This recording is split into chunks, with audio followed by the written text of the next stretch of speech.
Test, test.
Hi, Dayanita. Hello. Hello, I'm David Senior. I help organize the program, and just wanted to pop on and say thank you so much for participating. Thank you for inviting me. I didn't realize this was the first talk.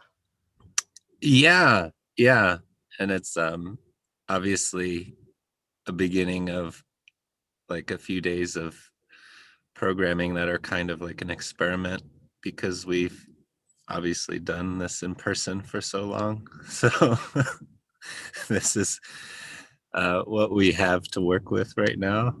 Um, But it's a great thing for us. I'm so happy today. I can't tell you because it was a dream that books from this region should reach printed matter. And it mhm. would never have been possible had it not been for COVID. Yeah, I know.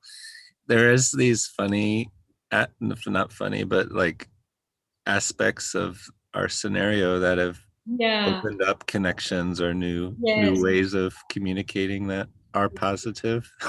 Yes. Like Yes. you're sitting in India right now. Yes. And Um, David, you're at SFMOMA? yes, yes, yeah, yeah. I worked for a long time at MoMA in New York, and then 3 years ago I moved to San Francisco to work in the library. But I've So worked for you a very see long all my time. bookworks there. Excuse me? I'm going to be showing all my bookworks in the next show called Off the Wall. Oh yeah, Aaron O'Toole is the Yes. yeah, yeah. Oh, that's exciting. Yeah. Yes, yes. We should definitely try and do a conversation around that show because that's my dream show. Mhm. That where the prints are off the wall and the books Uh-huh. are on the wall. So that's the first time it's really done it in an institution. Yeah, yeah. Yeah, and I mean, I imagine you'll talk about it now in your session, but I feel like your approach to making these boxes and books is is related to what you're saying, like thinking Yeah. of it as something to be handled and shared. Mm-hmm. The the boxes, we received a few boxes from the Callicoon Fine Arts. Um, Yes, yes, yeah, yes, yes. So where do yeah. you keep them in the library? In which section? We have like a special collection or like artist books section that is more like a curatorial collection. So it's thing people can handle them, but at the same time, uh, they also are preserved in a certain way, not like Yeah, regular books yeah, that people can like check out and stuff. yeah. Yeah. I'd love to know if people can check out Museum Bhavan. I'll write to you. I'm Yes. sure. Yeah. Yeah. Yeah. Great. Well, I think I will hop off so you guys can start, but I just wanted to say thank you and You, David. introduce myself Thank and good luck and I appreciate your participation. you. Have you And talked to something Anshika new. already? Have you talked to Anshika already? Is she coming soon? Yes, we Hmm. planned something quite, you'll see. Okay. It's a surprise. Well, hello from California. Am- I'll be watching. Bye bye. Bye.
Let us begin today.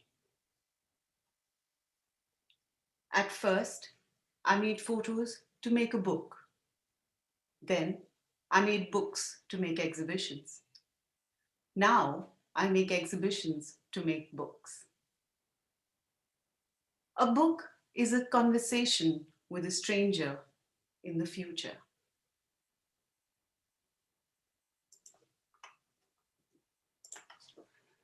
Hi everyone, I'm Anshika Varma. I'm the founder of Offset Projects, and I'm very, very pleased to be speaking with Dayanita at the Printed Matter Classroom series. Dayanita and I met a few years ago when she very graciously invited me to be a part of one of her first residencies on book building, which is something we'll discuss today. And that started off a series of constant conversations and questions on what we consider as the book for me. Maybe we can address that a little later in the chat today. Dayanita Singh calls herself a book artist, an offset artist, and has taken many personas over the years that I am going to try and keep pace with over today's talk. Welcome, Dayanita, and thank you so much for being with us here today. I think what would be the best way to start is, Dayanita, if you could talk to us through your most recent publication, the Zakir Hussain Maquette, which, as it turns out, was also your first publication way back in 1986 when I was a year old. That's amazing. So when this book came out, you were 1 year old? Absolutely. Wonderful. Well, this is the book I made in 1986 when I was a student at the National Institute of Design, and made every part of it, including the interviews with all the musicians, a lot of conversations with Zakir, his family, and the fonts, and made prints of that very size that the book required, and did an Optima typeface, because Optima in those days when you were 1 year old was sort of between serif and sans serif, you know, it was between tradition and modernity. And I thought that's where how I wanted to position the Zakir book. And then it had sponge in it. I don't know what gave me the idea, but it's all flattened out now. But I put sponge in the cover, so it would be nice to hold. And of course, you can't imagine, but in 1986, the idea that you would make a book about a person was strange enough. And then Zakir was not a big star at that time. So, you know, even if I'd made a book about Ravi Shankar, it would mean something. And I had some pretty nasty colleagues who told me that your book doesn't even sell on the footpath in Daryaganj, you know, in the second-hand market. Well, eat your words now, because it's a rare book. And I don't think you're going to ever find this on Books or any of those places. So I went to Gerhard and I said, look, can I make a reprint of this book? And instead of setting it all again, can we scan this book? Because now, having worked with Steidl, I love this monotone black and white, the roughness of it. And Right. from that time. And he said, okay, let me think about it. And then I just sent him, just to share with him, the dummy that I had made the book. And he saw that and he said, that's what we're making. It's going to be a new book, because I want everyone to see the dummy. So this is the book I made with Steidl, the Zakir Hussain Maquette. This was last year. And I keep trying to decide whether it's a 3-part, 4-part, now 5-part book. So there's a sleeve, there's the reader. Yes. This is the actual maquette. And I think this is what Gerhard absolutely loved, you know, was the rubber solution marks, the handwriting, because one couldn't really afford to typeset for a dummy. There was no computers and digital, so everything is handwritten. Thank God I had a good handwriting. And so we made this to look just like feel like a dummy. So no hardcover on this. Nice. And then we made a reader, Okay. which has pages from my diary. And on one of those pages, I even say, I want the book to be base it on an envelope size mailer. This is 1986. And this is how I used to make my notes for the book. Contact prints cut up and then drawings below. And the reader was designed so that you could even frame the reader. If you were a great fan of Zakir Hussain, I would frame it anyway. So then you have the maquette and you have the reader. Right. The reader was Gerhard's idea because he thought the dummy should remain like the maquette. We didn't like the word dummy, so we brought in the word from sculpture, maquette. Right. And he decided that we should have a reader, which should not only have Shane Zaveri's beautiful text, but Gerhard wanted to do a text as well. So Gerhard, Monty, and me had a conversation. So that became the reader. And I thought, while everyone is putting in their versions, why don't I ask him to do something I've been wanting to do for years, which is a book that folds into a poster, you know? Lovely. Oh, wow. There are quite a few things that can go up the wall as you desire. Exactly, which is always the idea for me. And then the sleeve was also made so that when the maquette, should you want to make an exhibition of the maquette or the reader, this becomes like your opening statement. Right. And this becomes the closing statement of the exhibition. Right. And I can read that out. The process of taking a pair of scissors in your hand, cutting up prints or printouts of the photos, all spread like a landscape on the table in front of you, typo error from Steigl, and pasting them carefully into a notebook. This is what I call book building, not just bookmaking. I'm trying to propose that book building is a way of dealing with photography, regardless of whether you end up making a book or not. So we'll come back to this. Yes. And basically, this is the maquette that I made with Steigl. Right. And then I called him and I said, look, I want to make another structure for it because there are many people who would want to have this book stand on their desk. Now, it wasn't anymore like my earlier books that I wanted them on the wall. This had to stand on people's desks, you know, like that. Right. And he said, Dayanita, we cannot keep changing things in your book. We started with a maquette. And I said, you put the reader. And he said, then you put the poster. And he said, then I had to put the sleeve. So he said, anyway, I can't argue with you. You do what you want with your copies of the book. Right.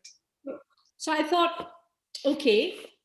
And that's what I did. And that's what I did for Offset, because I cannot tell you how happy I am, touch wood, knock on wood, black spot here. So happy that Offset Projects is at Printed Matter, and that Printed Matter is online, unfortunately because of COVID, but it makes it possible. So Printed Matter, whoever is listening, please keep a part of it online, your fair online, so that books from this region can be seen. It's a little difficult for us as yet to pack our bags and get to LA or New York with all the books. So to celebrate that very special moment in our life, in my life certainly, I don't care if nobody else thinks it's a big deal. It's a historic day for me that Offset Projects presents the books from our region at Printed Matter. I made this structure for them. Thank So you that so much. you can now place it here. There we go. That is so amazing. The book is now off the wall and on the table and wherever you would like it to be. Exactly. So it's an ongoing thing. And so that's really the story of the Zakir book. And really, you can't find it for love or money now, because the ones who have it don't want to get rid of it. And the ones who don't have it can keep wishing they had it. Absolutely. But I know that it doesn't end here. In fact, for your next book, which title, the Book of Books, if I may, reveal the title, you were kind enough to share a preview of a glossary that's there in it with me. And I mean, from the interactions we've had, this is a glossary of photo book and photography that you have meticulously created over the years. I would in fact maybe even go far enough to say that your insertions of this vocabulary into the photographic world might be one of the greatest contributions for the medium. They free us in very different ways. And I would really appreciate it if today we can understand, or maybe begin to understand and dissect how these words came to connect with photography for you. If you don't mind, I'd like to read out an older post of yours from your Instagram stories, in fact, where you mentioned, to go deeper into photography, I had to go far from it. The photo worlds were too constricting. I found some roots via literature, cinema, architecture even, and photography had become a dead end for me. I have to admit, it was, as is on your Instagram stories, a very strong statement made out. And, I think what would be nice is if we could take words from the glossary that you have created for us, and maybe I can ask you to explain them to me and all of us, as the talk progresses forward. And perhaps we could start from the most important element in your glossary, which is your 3 R's.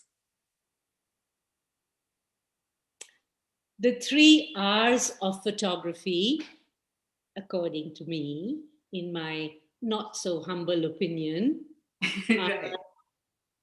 riyaz, restraint, and reading. Riyaz is a very difficult word to explain, and it's not just practice. It is more a rigor of thought. It is what I watched the musicians do for all those years that I traveled with them. It is a continuous, it is like breathing, It's, yes, riyaz is perhaps more like your breath. And with a rigor of thought constantly. So the first word that I think made a deep impression on me from the years with the musicians when I was working on the Zakir book was this idea of riyaz. And I wondered, and I still wonder, and my dear friend in the music world also wonder, what does riyaz mean in photography?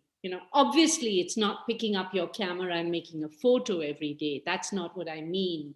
But it's thinking about the medium. It's challenging it, questioning it. Why is it like this? Photography is very narrow. It's such a vast medium. And somehow photographers,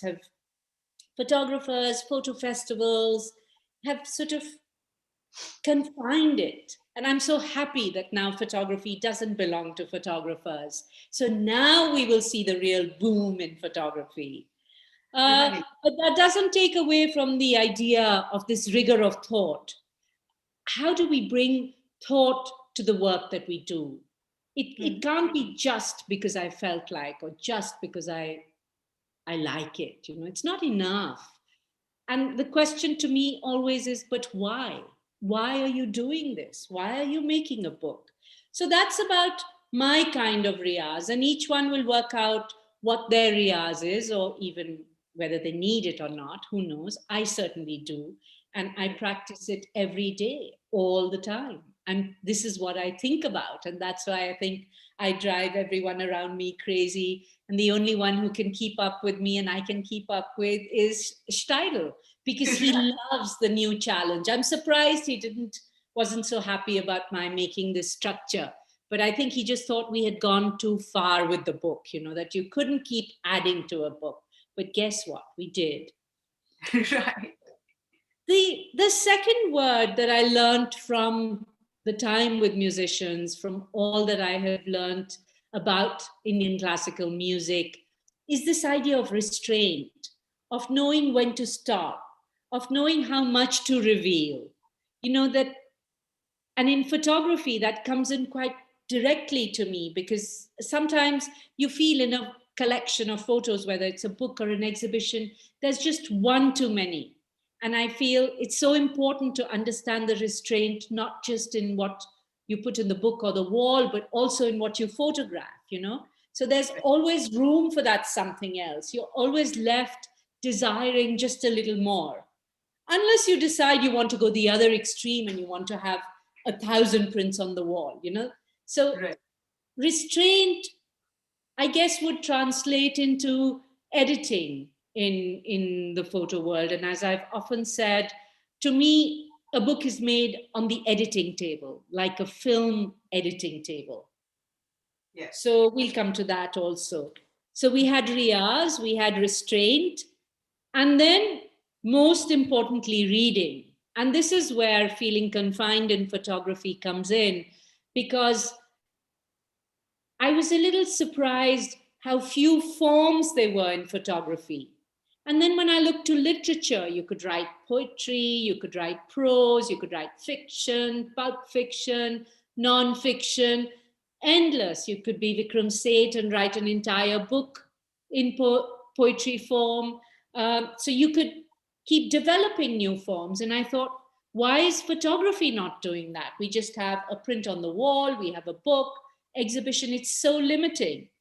And so I thought there were two aspects to reading. One was to read to gain life experience, which Right.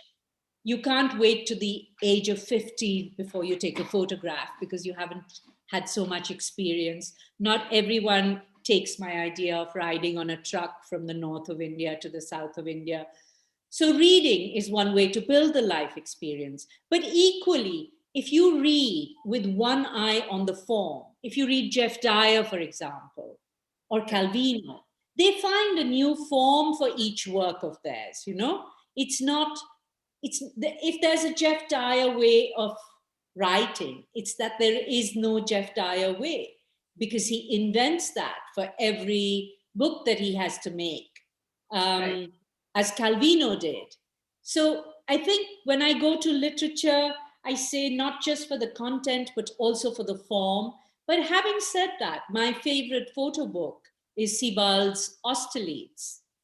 And we can come to that later, perhaps. Phoebe, yes. I have a whole series of words for you. The next word that I thought we could talk about from your glossary is author. Ah, yes, author. See, this will tie up with the idea of raw material, actually. Let me just make a note of that. What does it mean to be a photographer? What does it mean to make images day after day, or as the case may be, once a year, whatever? To me, it's more important to be the author of your work. To find, and being the author means the form has to be yours. The idea that you make photographs and someone else will find the form for it, someone will tell you, a curator will tell you, a writer will tell you, an editor will tell you. In my time, it used to be the photo editors of magazines that would determine how the work would be put out. And that's not enough. Then you're more an illustrator. So I think one could even go so far as to say there's the photo illustrators and there's the photo authors. And I wonder if some more literary friend of mine can help me make a word that combines photo author, photo-ther, something like that. So I'm a photo author, meaning I imagine the whole work. I'm not just an image producer. I'm not a photocopy machine. Form is important to what I do. So yes, that's what I would say about author, about being an author and the importance of being the author of your work. Yes, I think you have already found a word, for your new, another new word to add to the glossary, maybe. And, yes, yeah, and why not, And I mean, of course, when we do have the author, the next word that immediately comes to mind is the addressee. And since you were talking about Calvino, just a couple of moments ago, there is another, in fact, we will keep going back maybe to your Instagram stories, and I'd like to address it later. But there is a post that you had made, on your stories, and I'm going to try and see. I've got some little printouts that maybe, my little exhibits that I did see this at some point, and this was something that really did come into my mind as a question as well. When you asked, who is your addressee? That has been a guiding principle. Sometimes Calvino, sometimes an ex, and sometimes an architect.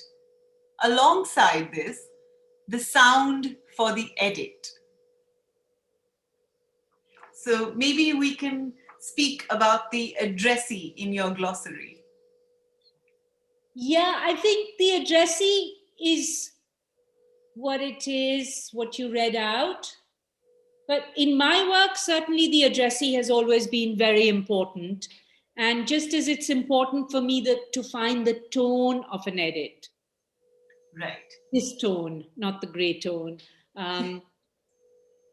It's important for me to see who the addressee is. And that really starts to shape how I'm going to sequence the work or even edit the work.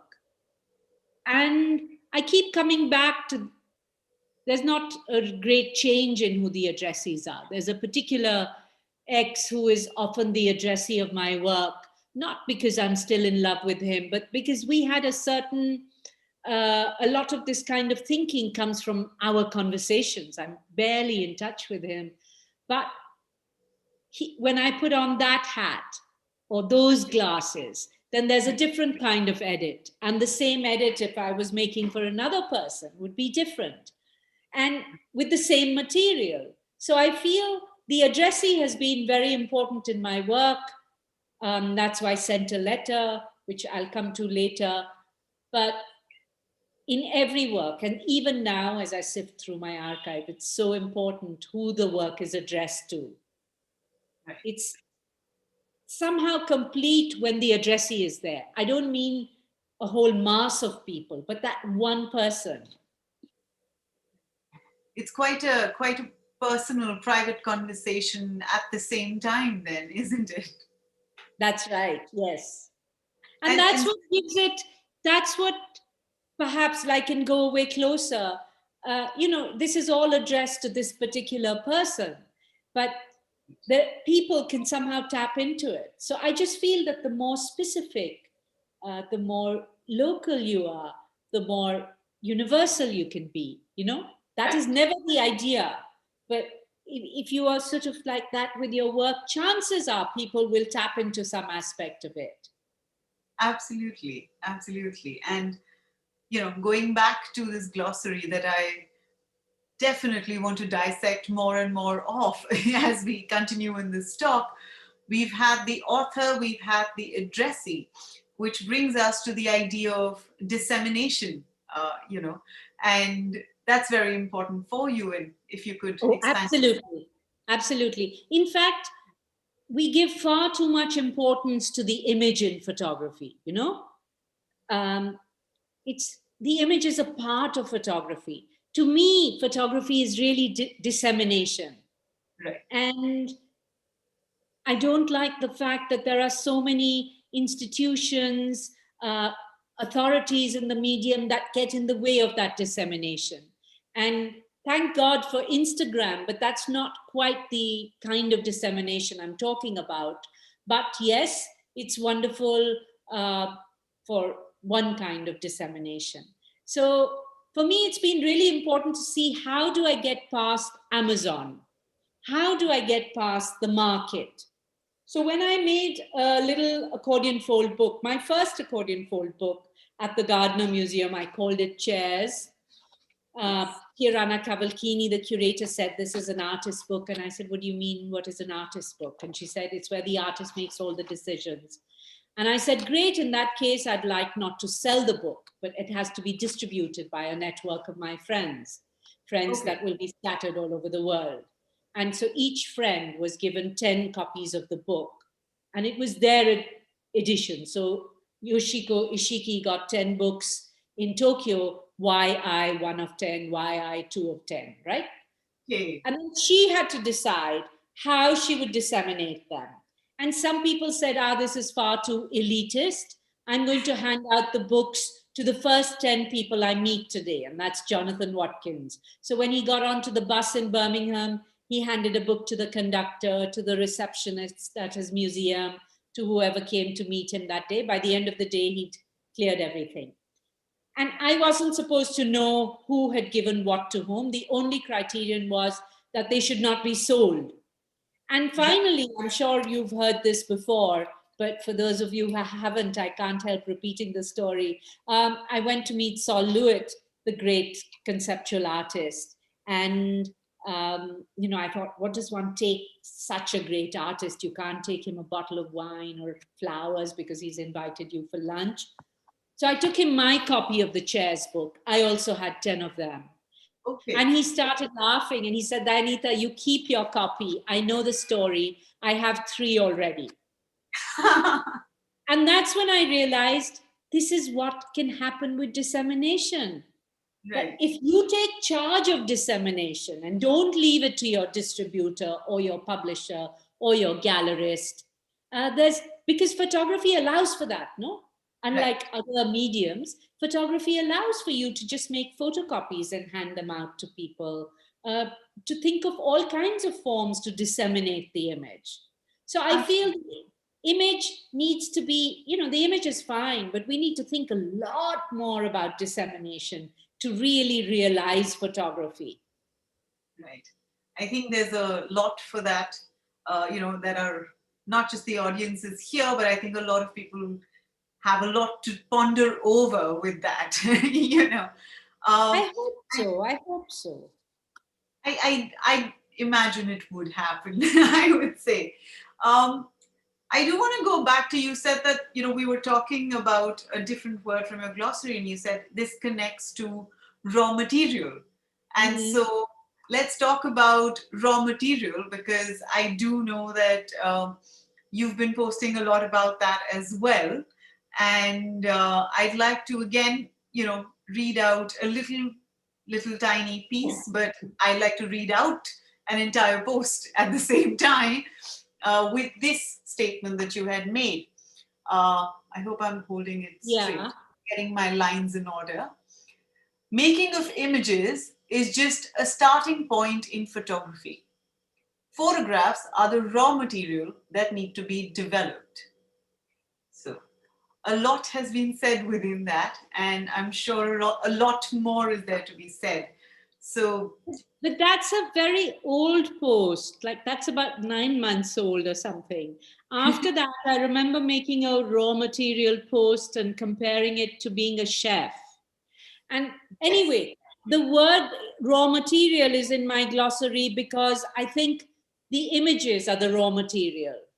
And you have to think what form, you have to almost listen to the images to see what form they want to take. You can't put the form before the images. You can't say, I'm going to make a book. You have to really sit with the images and see what they want to be. And in that, the form reveals itself. But if you're going to hand over your raw material to a famous book designer or a famous curator or a not so famous writer or a very, it doesn't matter. The moment you hand it over to somebody else, you've stopped being the author of that work. So then what are you? You're just a raw material producer. So it's the I think in the other post I was talking about, it's like having all these beautiful raw vegetables.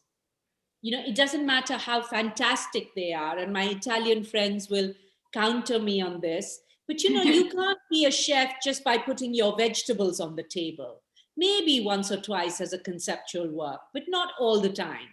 Who's going to go to a restaurant to just look at the vegetables on the table? And that's what I feel photography often does. It just puts the raw material out in its raw form. And however beautiful that raw material is, it's not enough. You know, you can't just put the words out there. They have to form a sentence. The sentence has to form a poem, a novel, a novella, a sonnet, something. So that's something else that really annoyed me and I felt constricted in photography, was that I felt, including the art world and the institutions and the museums, everybody just was happy with the raw material. And I had a feeling there could be so much more. Absolutely, as we have seen over the years with your work. The next word I have for you from this glossary is book building. Yes, that's a very important one for me. I read out the quote from the Zakir book, which is now behind me. We talk about, you know, book building for me is a way of engaging with your work, with engaging with your raw material. I'm just using the word book building because I find the process of making a book helps me understand my work. So I make maquettes like this, for example, you know, Right. and they're just pages and pages glued together. It doesn't mean I'm going to make a book at the end of it. Okay.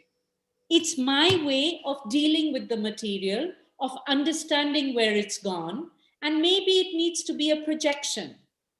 Maybe it needs to become a museum. Maybe it just needs to be like one of those spontaneous book boxes. I don't know. So book building is like a way of engaging with your material, of engaging with photography. Right. And using the aspects of making a book, as you did in Salegan, when we were cutting up photographs and pasting them on pages and changing and again and mixing it all up. It's just for you to understand your material more in an analog way. I don't feel that the same thing happens on the computer, because finally, unless you're wanting to make a website with the work, then it might be okay. Though still, something about the physicality of cutting, pasting, makes you engage with the image in a more thorough way. So book building.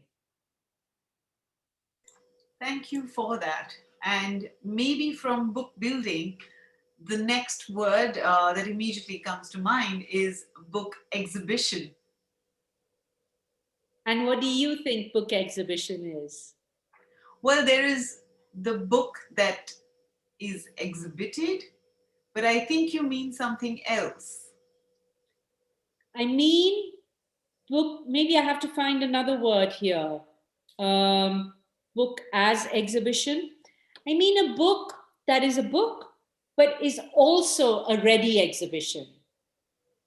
And that's why I wanted to show you Sent a Letter at some point, and I'm glad I have it out, my copy of it. And this also talks about the addressee, but Sent a Letter has these 7 books inside that become 7 exhibitions. Uh-huh. And this has been my most seen work. It's my most widely exhibited work in museums, in art fairs, in galleries, in Calcutta, in a vitrine on Park Street for 10 years. Satram Das jewelers had Sent a Letter displayed in their vitrines for 10 years. Talk Wow. about pitfalls. Talk about putting your work out there. So this allowed it, no? This is the book, it's also the exhibition. And that's what I mean by the book exhibition. I don't mean an exhibition of books or an exhibition of artist books or including a book in an exhibition. That's not enough. If a book is going to be there, let's see how it can do something to the exhibition, Right. how it can become the exhibition. And that's where I see the future. I think that's, I mean, I hope to address that, further down the talk as well. But that definitely is a different form of what one would immediately maybe understand from book exhibition. And I think it's one of your interventions that you do that has helped expand that understanding too. There's also in your glossary the mention of the book object. Yeah, when I sent a letter, there was a lot of confusion. What do we call this? What is it? It's a book, it's an exhibition. And I realized I really want the books to also be objects. So, Right. This is the best example, no? It now Right. is an object. It's not just a book.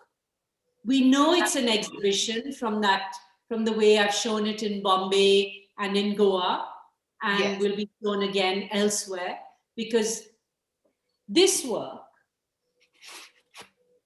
the Zakir Hussain maquette work, only exists in this form. There are no prints of this work. There are maybe 3 or 4 images that are in the Museum of Chance, but there are no prints. So if you're the curator at SFMOMA, say, and you want to show my Zakir work, and you think Zakir lives in the Bay Area and it would be interesting, and you want to do an exhibition, I don't have any prints to give you. You just have to buy enough copies of the book and make the exhibition. And that's where I see the future of the book, when the book can also be the exhibition. And that, I think, is perhaps a necessary intervention, especially in the times that we're going to go into. I don't know if we can have those massive shows with huge containers shipping artworks across. I don't know if I'll make it to my own exhibition next year. But I can always think of a form that is a book that can also be the exhibition. And Anshika, if you decide to have this exhibition in Delhi, you have the exhibition, you clip it all onto the wall, and then you sell the book afterwards. So it's a win-win situation, right? Absolutely. And you can even sell it for a little bit more, because then it has the provenance of having been shown at offset projects. Right. So this is what I mean by that riyaz, continuously going on and on and on. It'll probably drive me to madness someday, but I can't help it. I'll take the liberty to say that madness might do very good on photography altogether right now. Right. I mean, I'm looking at how you're talking about the Zakir Hussain to the Zakir Hussain maquette, and of course the new structure that we now have at Print and Matter and at Offset. And immediately from your glossary, the word ongoing books comes to mind. It's something that I would really like you to expand on. Yeah, I think the work doesn't finish with making the book, because you have other ideas once the book appears. Right. And publishers are not going to be very happy with that, but you can't be doing whatever you're doing because of what a publisher wants. And so you want to be able to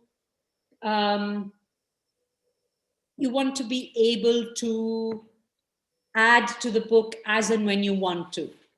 I'm trying to fit all my parts in here, so here it is. Yes. So this becomes the ongoing book. Mm-hmm. But equally Museum Bhavan. Right. Because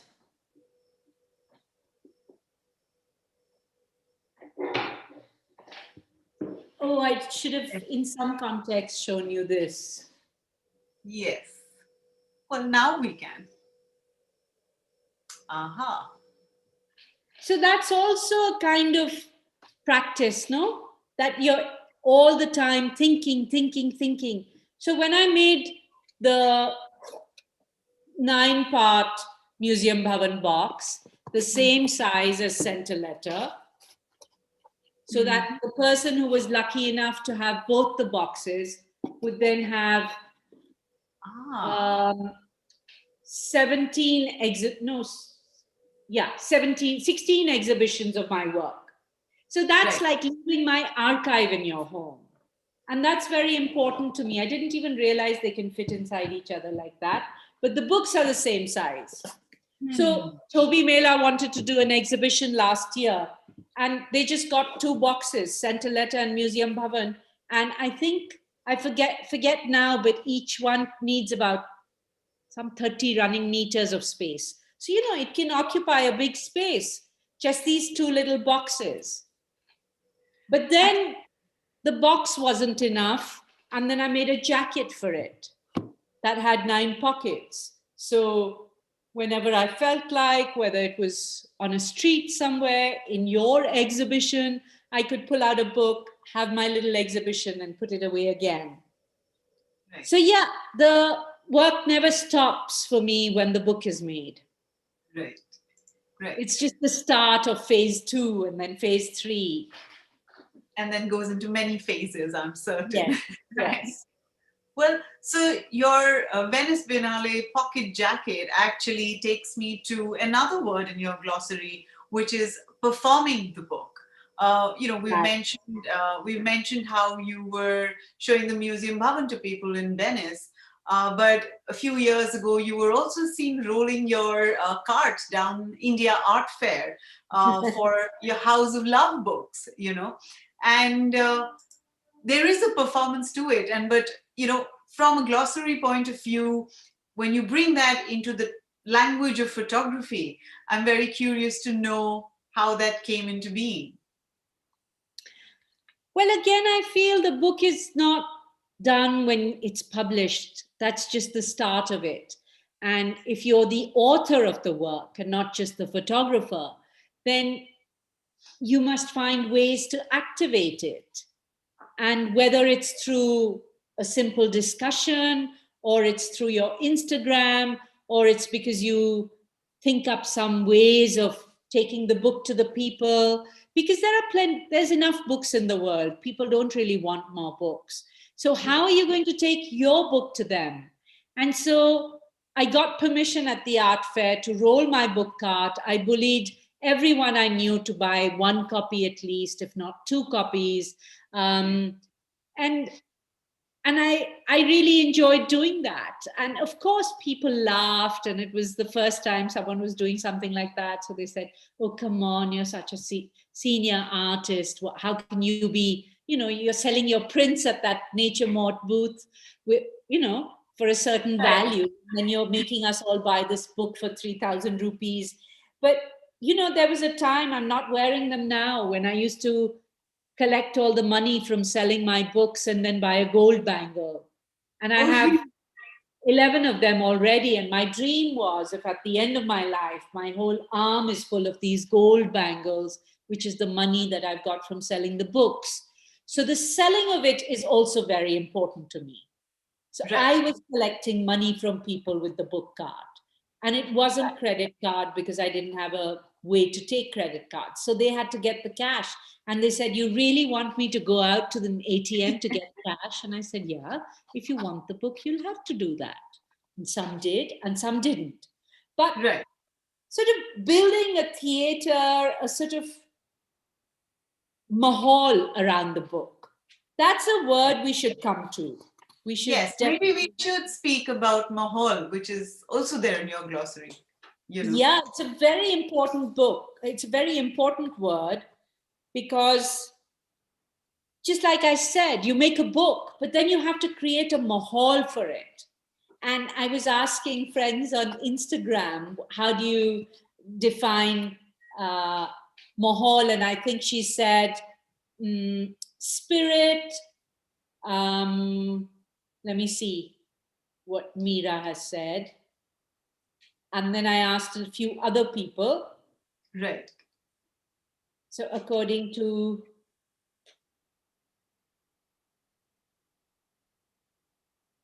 milieu, the setup, the spirit, environs, yeah, all of those, a certain mood, Right. but all of those are not quite. It's just one of those words like Riyaz that is very difficult to translate, but Right. very crucial, I feel, certainly to my work.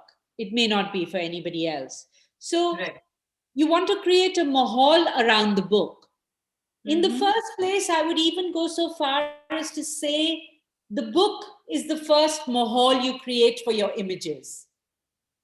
Because Ah, the images also need a mood, no? yes. They need an atmosphere, an ambiance around them. I don't like that word. They need a mahal around them. So the book becomes the mahal. But then the book needs its own mahal. And if a book cart does it, so be it. If a jacket with 9 pockets does it, so be it. If it means that you have to stand there and be laughed at, so be it. You believe in your work, and so you go out all out with it. So that's mahal, creating that whole atmosphere. Gosh, it's already 45 minutes. I'm noticing, and I do have quite a few words that I still have to talk about. But you know, since we are talking about mahal, and it's about creating an environment, and there is another word that comes to mind immediately, which is exhale. Uh, it's a word one might not very often come across as a glossary word for photography. But I'll go back to your Instagram stories, if I may, and bring up this one that actually, let me just try and bring it up straight. Yes. Is this photo made in an inhale or an exhale or the pause in between? I already Instagrammed that. Ah. Right. We will get to Instagram too. You know, we all know that for certain length of exposure, you need to hold your breath. And it's more, everything that I say is not, I don't have the answer necessarily, but I just wonder, do you photograph on the inhale? Right. Or the exhale, like to photograph after the exhale, or the pause in between the inhale and the exhale. Right. And I like to think that I photograph in the pause in between, that I inhale and I hold my breath and take it all in, make the image, and then I exhale. But then there's another kind of portrait where that happens after the exhale, when the sitter has exhaled. And I see that in a lot of my privacy portraits, you know, the portrait just after the portrait. So yes, exhale is very important to think about, but how it manifests for each person, I can't say. Right.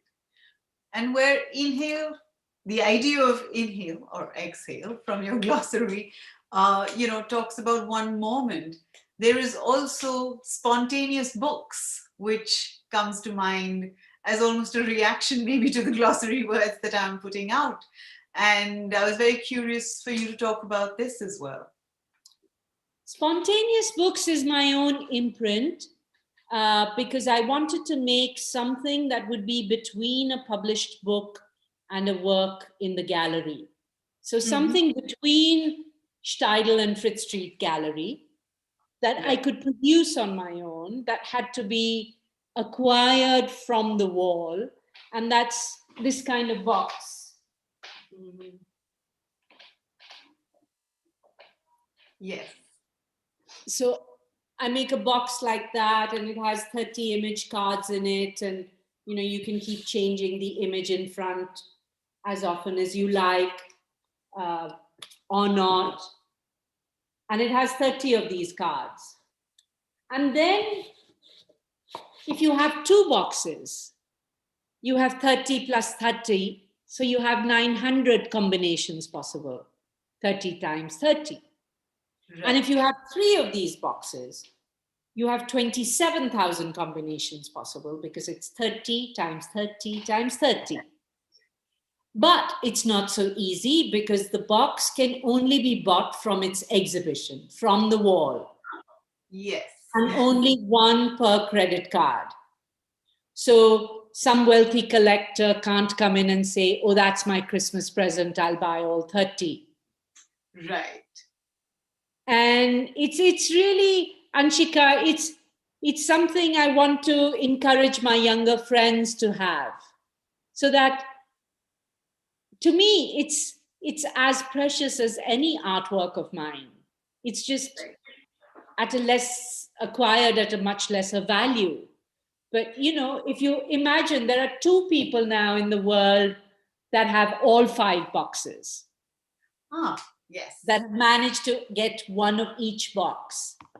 And so they have, I can't even now do the calculation. We can maybe ask Adil for the numbers of 35 times, So not 150, but 30 times 30, however you would say it. Right. Well, so spontaneous books is something that I make in India with the same carpenters who make my museums. I go to Hyderabad to Pragati, I stand there at press and we print the cards.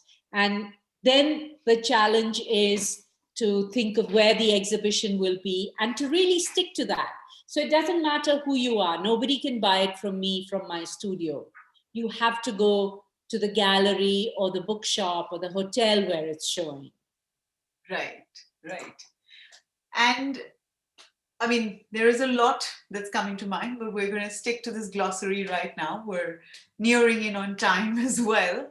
But there is, under spontaneous books and with the work that's there, the archivist in your glossary. That is of intrigue to me. And I'd love for you to talk about the archivist. Yes, the archivist is a very important word. It's also the title of the book I made of my mother's photographs. Yes. But sorry. No, go ahead. I do have another screenshot that has been grabbed onto my paper. Okay. Your Instagram stories are becoming prints for me, Dayanita. I have to tell you that. And, over here, somebody's reading. No, but over here, there's something that I think many people should definitely read, which is, to be a photographer is to build an archive, year after year, decade after decade. That is the work. The books, the exhibitions are little commas in the larger work, the archive.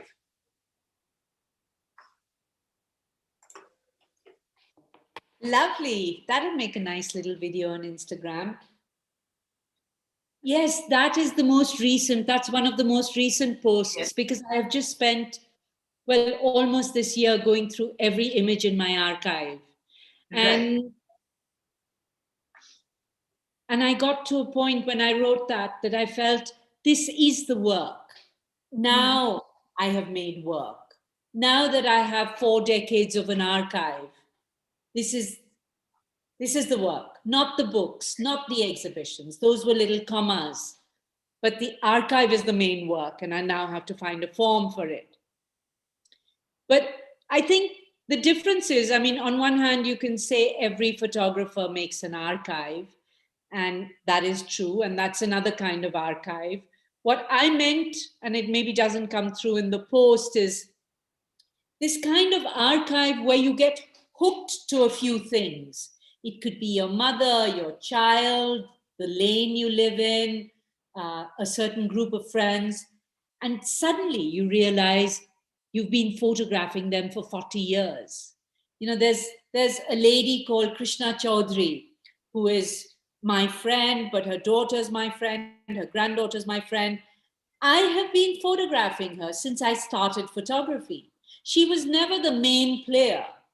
I was photographing Zakir and she was on the side. She was somewhere. She was just there. Rajiv Dave was just there. There are young girls like Samara, like Ohana, Krishna's granddaughter, that I photographed on her since she was 2, I think. But not because I said I'm going to photograph her forever and ever. It just so happened. And so I kept circling around the same people, my Bombay friends. You know, I just photographed Sia's wedding. And I was making her an album. And I realized I have her pictures of the first mundan, you know, when your hair is shaved. And I have her baby pictures. I was there before her mother married. So that's what I mean by that kind of archive, where you've got photographs before the child was conceived up to their wedding and maybe when they conceived their child. So it's incredible. It's an incredible feeling to have these histories in your archive. So not scattered. There are parts of my archive which are scattered for the few years that I was doing photojournalism. You know, when I was trying things, those are scattered and those are fine. They are what they are. But this idea of time, because, you know, nothing gathers time as a photograph does, as photography does. And so the archive, in my case, that archive has completely brought home to me the idea that photography gathers time. And so that's a whole other work. Yes. So I have to add, yes, the gathering of time as well, yes, to my glossary. Steidl. Well, anyway, when I go to Gerhard, to Steidl, everything changes, you know. So I can keep adding. That sounds like a very healthy relationship, I do have to say. Yes, I'm very, very lucky, very lucky, very lucky.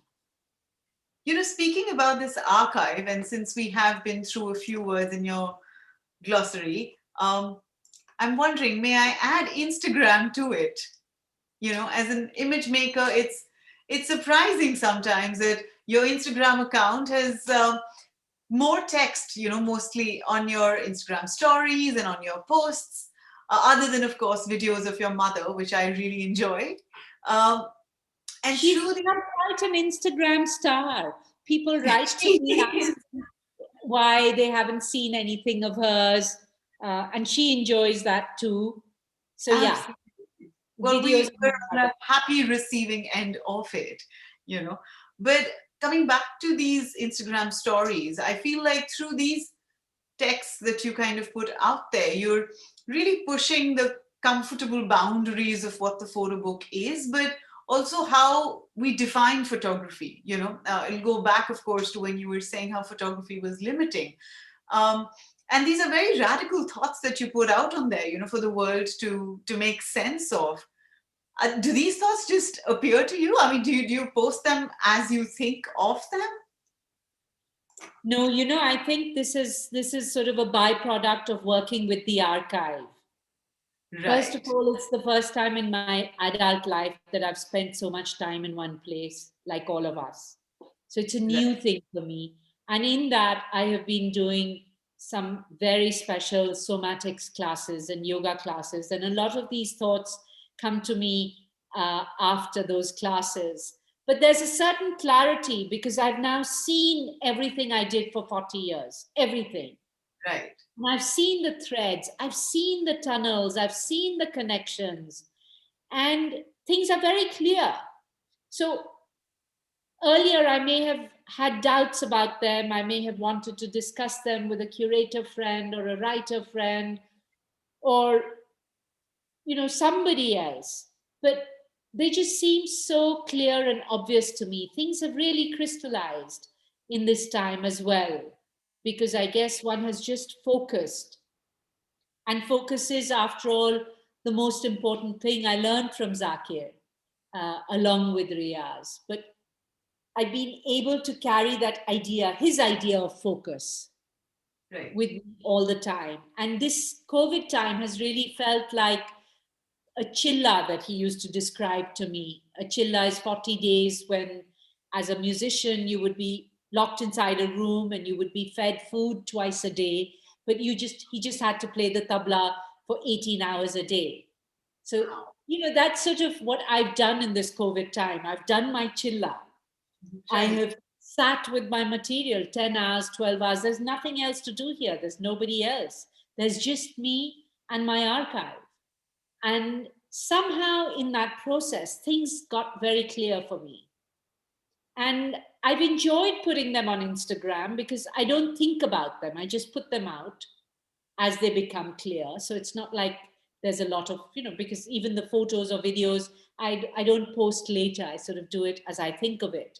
And then the conversations it sets up are really interesting. And it's mostly with my curator friends who I would have thought would be the most resistant, but they've been the most open. And it's in fact young cocky photographers who try to sort of be cocky.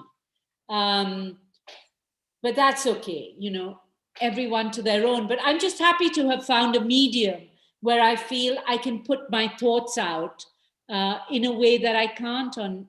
Something about Instagram really excites me. And I never really use it for putting. I think if I had to put my photographs on Instagram, I would have to photograph in a certain way. Instagram encourages a certain kind of photography. I even have a hashtag called easy peasy photography. So while I love Instagram for text, and there are incredible archives being built on Instagram, there's almost an Instagram gharana of photography.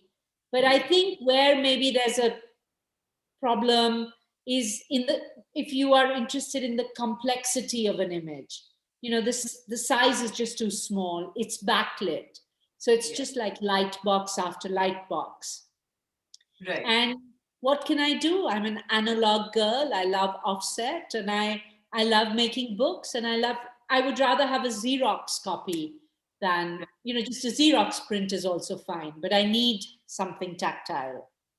Right. For the images. Right. Since we've had so much conversation about Instagram, and I was wondering, as a closing to maybe this part of our talk, can I request you to read out something that you've written for photographers? It's called a proposition. It's called The Proposition for Photographers. Again, coming back to the Instagram stories. Aha, yes. Yes, I really wanted to read this. And dear colleagues, forgive me if this upsets you, but after going through my archive of 40 years, I have made a proposition for a photographer. 0 to 20 years, childhood, etc. 20 to 40 years, gathering raw material, photos, etc., reading, writing, thinking. 40 to 60 years, sharing some parts of this collection in books and exhibitions, etc., continuing to add raw material. 60 to 80 years, going into the forest of the archive and mining and excavating the maze of a photographer's life, preparing a form for the actual work, the archive itself.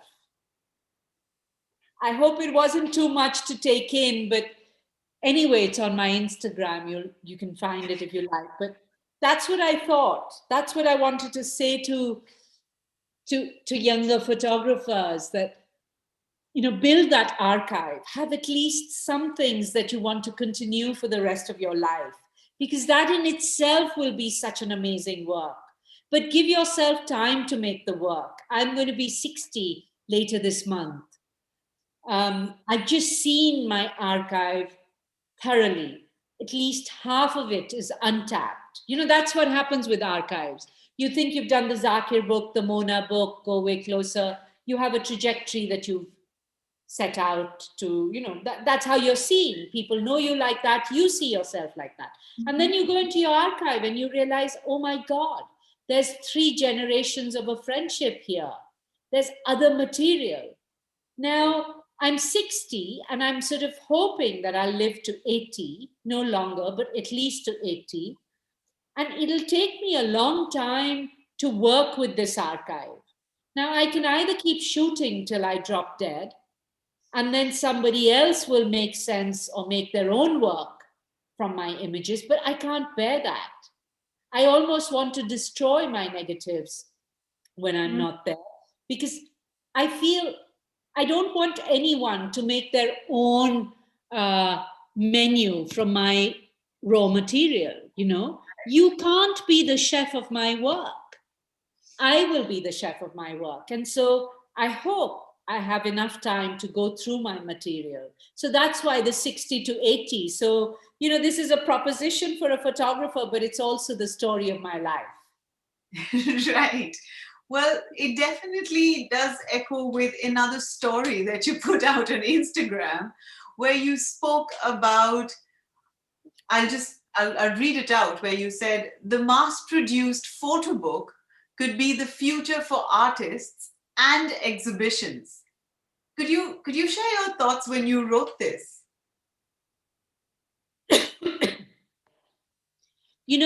I can't tell you how many friends have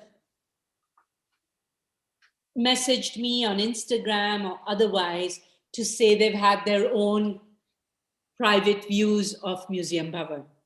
Right. That they have had their own openings, that they have had the exhibition in their house at this time of COVID.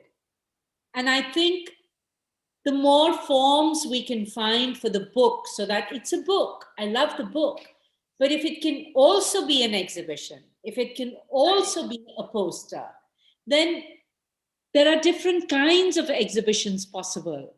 And I think, if I can't go for my retrospective in Berlin next year for any reason, I can send PDFs of the book to Steidl and ask him to print them for me, and then design the structures with which they can go up on the wall. And the structures could, I suppose, in that case, be fabricated there.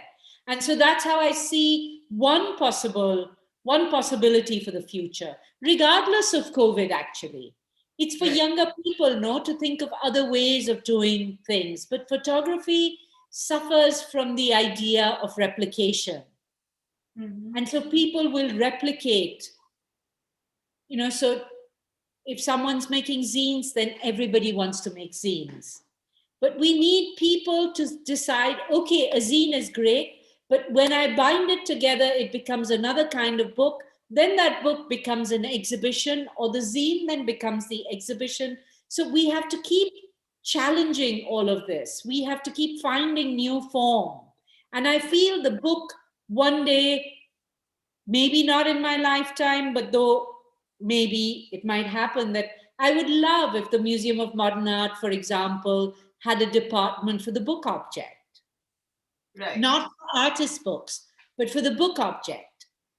Could that be a form as well? Something between Fritz Street Gallery and Steidl in my case, that I'm trying to do with these boxes, with these spontaneous book boxes, but other objects too. I mean, this would also fall in the category of a book object. And I was just talking to David Senior before the Zoom, and he's at the library at SFMOMA, and I said, tell me where you have put this, because the other boxes have all gone into a curator's section.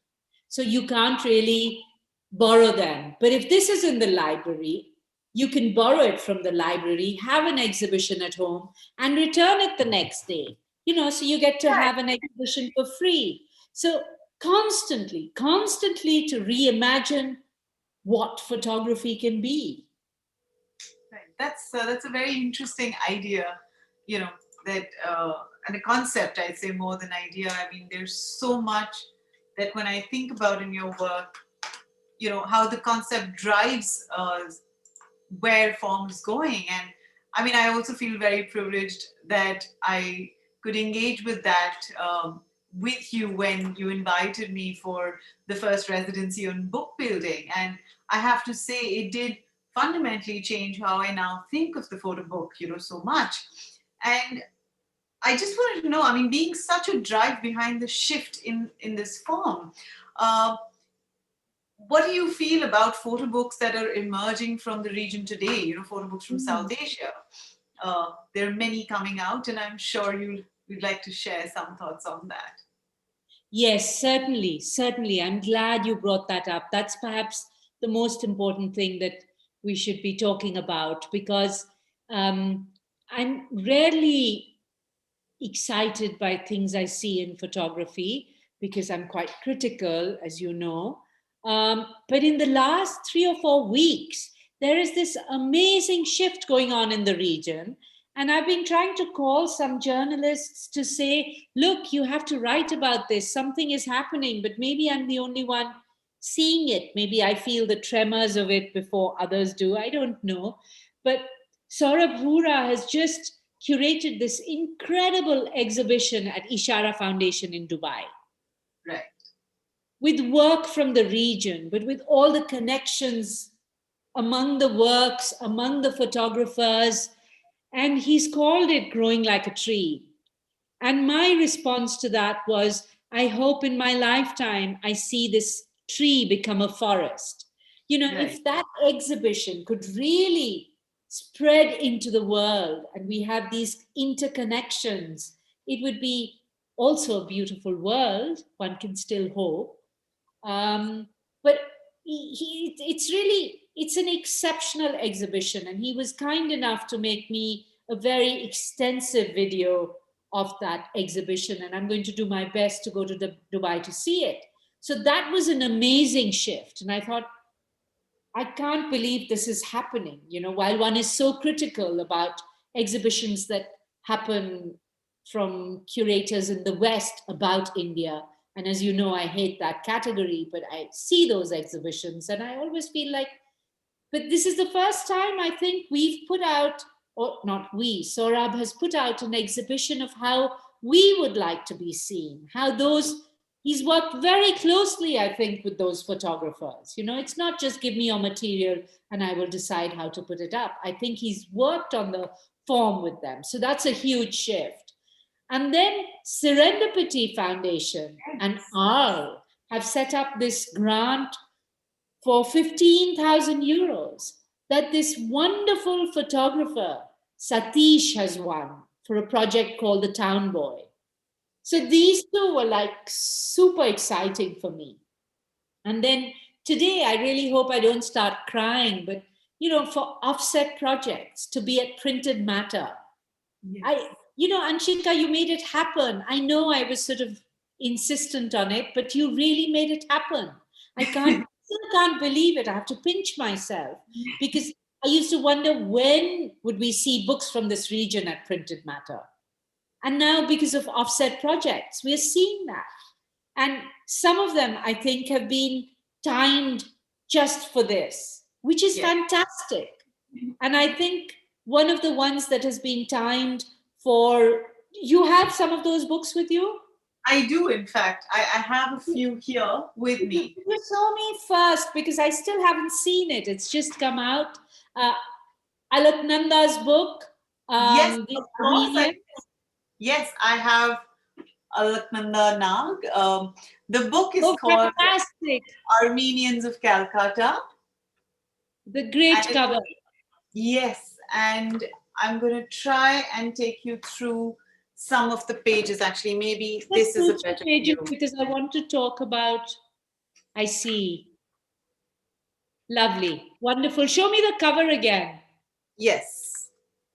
Are the Armenians, after all, the founders of Calcutta? Great cover, Alka. Great cover. Very nice. Lovely. I look forward to seeing this book. Is there another book that was timed just for? Well, we do have a Dory as well. Unfortunately, I haven't opened it out because it comes sealed. We have a special edition that we're showing, which is kind of... Oh, and it's the same with Indu Antony's book, right? Because that's a special book. Well, that to me is something to think about. That's something to think about. But let me just say, I think I saw the hint of a shift with a book called Witness, which came out, and you have it by any chance. Oh, great, lovely. For me, it's one of the most important books as well to address, and just to give one a sense of the volume. But I'll also open this out for us. This is Very a book much. that when I had my book exhibition at Serendipity, I made a room just for this book. There was a table and there was this book on it. Right. And this is what we come across. It's maybe from here. Yeah. And would you like to give a little context to this, or should I go through the pages? Well, it's a book of 7 photographers from Kashmir.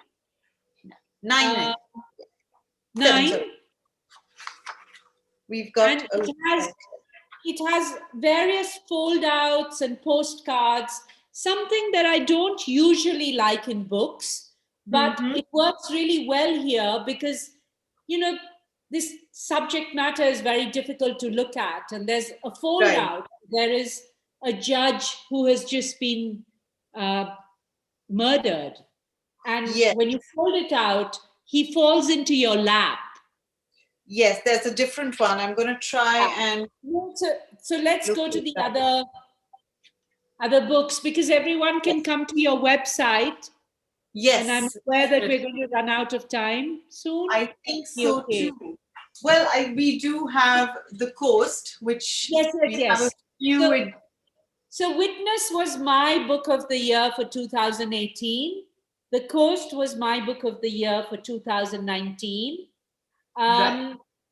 What I love about it, could you show us the double spread? Yes, I'm just going to get to that. This is Saurabh Rura's book,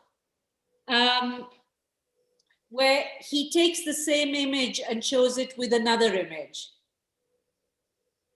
And then he has, I think, 12 stories at the back. It's the same story with just a few words changed, which completely changed the story. And in both of these, by placing this image twice, so you're seeing the same image means different things when it's in a different context, and it's the same with the text. And I think with that, he was actually pushing us to examine the state of the world now with fake news. You know, he was pointing towards that, but also showing us how much an image changes based on the image that it's next to, that it's placed next to. Anshika, do you have Rohit's book or Shomo's book? Yes, I do. I have both, actually. Rohit's book is right here. I might have to sit and show this to you just because of size. Yeah. And maybe what I can do is, let me try and see if you can, does this talk about... He put all these rubber bands. Now what's going to happen in time? He'll probably say, I don't mind, let it all disintegrate, which is also fine, I suppose. Yes. Not really. It's a book that is bound but yet unbound, you know, and so that has its own charm, I think, when we go through it. And then there is some text from his own experience of being in Manipur. And let me see Shomo's book now. Yeah. One moment. We've got Samya Shankar right here. Well, we've got his book right here. Yeah. And this is the title. It's called Where the Birds Never Sing. Comes in a beautiful case. I'm not sure about the case, but I think, I don't know why the book needed it. But yeah, I'm very happy to be able to share this book as well. So there are a few inserts that do come within the book as well. And that's why he probably thought to have the box. Yes, because otherwise they begin to slip out. Yeah, I think this is something that has to be thought about quite carefully, the things that fall out. And I'm sure he's also thought about it, but I need to think about it more. No, so this is great. It's great that we've been able to show these books, because I think what is happening in the books here is that there is a certain tactility coming into them. These are not like standard photo books. these are not the kind of books that Steidl makes. Not that he makes standard books, not at all. But Right. Somehow, because some of these are self-published, people can be far more experimental. And I think and that's where perhaps the region comes into it, where there's a lot more that we do in a tactile way. And so maybe all the photographers are sort of leaning towards that. And, that's what I mean by a shift, that the photographers, when I made Witness, there were no other books that I could think of. When I made The Room for Witness, there were no other books I could think of that I could put there. So this is just in the last 3 years that we've had this sort of, things have really opened up for the photo book. And with Offset Projects there, I can imagine Offset Projects even becoming a publisher one day. And we have just started with publishing. We've just come out with our first box of zines. You have it here. Can I see? Yes, we can make this a very special reveal. Just give me a tiny second. I'll bring it in. Well, while she brings that box, and we're going to end with that, I cannot thank Printed Matter enough for being virtual this year. But at the same time, I have a request, because it's not possible, I think, for some time for publishers from this region to bring the books to New York or LA, and we so much want to be part of it. So I was wondering if you might consider having a virtual section for some people who, I don't know how you would decide that, but do keep us in mind, and that we want our books to be part of your fair as well. So whoever from Printed Matter is listening. Oh, great, fantastic. Yes. Let's see. So we have this box of zines that's right here, and they're a collection of 9 zines by photographers, thinkers, writers, curators. Here's the list of artists who's part of it. Great. And this opens out into a collection of books. I'll quickly remove it and then show you the zines we have. Incidentally, the box has been designed by Ananya Khaitan, who's also exhibiting at Printed Matter, and he's exhibiting as a designer. So it's serendipitous in many ways. So we have Arko Datto, whose work actually opens out into, if I may, it's a book that also opens out into a massive poster. And I don't think if I step back enough, one will be able to reveal too much of it. But the poster on the other side is actually a manifesto of an institute he's created called the Institute of Dinosaur Studies in Calcutta. And then we have Arun Vijay Madhavan, we have an accordion of landscapes that he has seen shift, talking about ecology and how the terrain in India is slowly shifting, and his thoughts based on it. But we also have... may not have time to go through all of them. So we do have quite a few. But what we could do is we will be putting this up over the weekend on our website as a special exhibit that people can come and view, and they can browse through the books. Fantastic. And I think that kind of wraps up the time for us over here. And yes, but thank you everyone, and thank you Printed Matter for hosting us today. It's been wonderful indeed to have you all participate in this conversation. But most of all, thank you, Dayanita, for your time, despite it becoming fairly late in the day now. And we hope to see everybody over here on our virtual desk during the fair at Offset Projects. Have a lovely day, everyone. Thank you. Yes, do go to Offset Projects and check all the books from the region, some of which we showed you, but there's many, many, many more. Many more, yes. Thank you. Thank you, Dayanita. Thank you, and congratulations again. Thank you. Bye. It's only to you, I have to say. Bye. Bye-bye.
My name is Felipe Ehrenberg.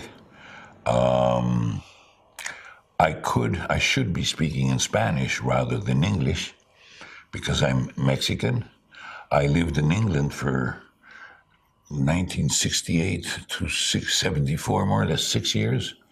And during that time, I founded, together with a series of accomplices, a small press, a tiny little insignificant press in the heart of Cowland in the southwest of England, Devon. And we called that press Beau Geste Press because I had just seen, one, I had just bought a mimeograph machine, a Geste. Two, I had just seen the movie Beau Geste in black and white. And three, because they used the word groovy at that time very often. So my groovy Gestetner came to be called Beau Geste, and that's the name that we gave to our small press, which grew and grew.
From Schmuck, Iceland, 1972. Beau Geste Press. A community of duplicators, printers, and artisans. Our press is not a business, it's a way of life. Beau Geste produces books in limited editions, mimo multiples, concept booklets and pamphlets, magazines. We work within the satisfying boundaries of an operation sponsored by no one, and thus not committed to any pressure but that of meaningful survival. We produce in cooperation with the artist and welcome inquiries and visits. Write for our latest list of productions. Beau Geste Press, Langford Court South, Cullompton, Devon, UK. Tel, Plymtree 340. From part of a Body House book by Carly Schneemann, 1972. Upstairs in the old farmhouse, Felipe churning Beau Geste.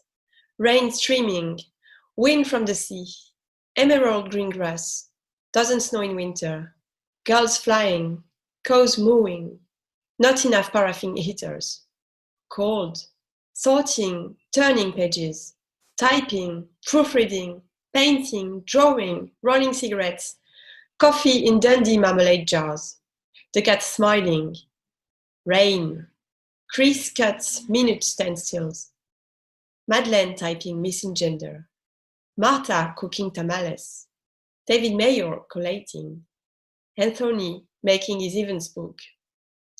This house reminds me, and Kitsch, of another country house.